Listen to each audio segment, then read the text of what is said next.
জুবিন দাক কোনে কিমান ভাল পাইছে লাহে লাহে চব পোহৰলৈ আহি আছে। জুবিন গাৰ্গক মাজুলীতে নহয় সমগ্ৰ অসমত নিষিদ্ধ কৰিব লাগে। মই কৈ দিলো জুবিন ঘেণ্টা আৰু জুবিনক গোটেই অসমত নিষিদ্ধ কৰিব লাগে। আৰু মই ক'লো জুবিন এটা পাগল, জুবিনৰ পৰা নতুন প্ৰজন্মই শিকিবলগীয়া কথা একো নাই। অসমত বহুত ভাল ভাল গায়ক আছে, কি গায় জুবিনে? ওপৰত আনিবই নোৱাৰা হ'ল। জুবিন ঘেণ্টা। আপোনাৰ নিচিনা শিখা শৰ্মাই জুবিনদাৰ বেয়া মন্তব্য কৰে। এতিয়া চাওকচোন, চালেই নহয় গোটেই পৃথিৱীখন কেনেকৈ মাতাম হৈ গ'ল। ৱৰ্ল্ডত 4 নম্বৰত যেন সোমাইছে, কিন্তু গুণি চাওক যে নাম্বাৰ 1ত কোন আছে। এতিয়া জুবিনদাই আছে। আৰু আমাৰ ইণ্ডিয়াৰ ভিতৰত কোনেও যোৱা নাই আজিলৈকে।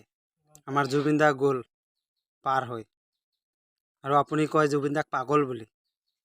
আপোনাৰ নিচিনা থাৰ্ড ক্লাছ মহিলাই কেইটামান পইচাৰ কাৰণে, কিছুমান ভোটৰ কাৰণে ইফালৰ পৰা সিফাল, কেইদিন আগত চালোঁ মিয়াৰ ফাল লয়, আকৌ হিমন্তৰ ফাল লয়, আকৌ অখিল গগৈৰ ফালে যায়, জঁপিয়াই ফুৰে।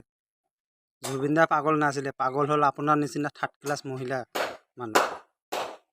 থাৰ্ড ক্লাছ মহিলাই সেইবিলাকহে কথা কয়, মেণ্টাল।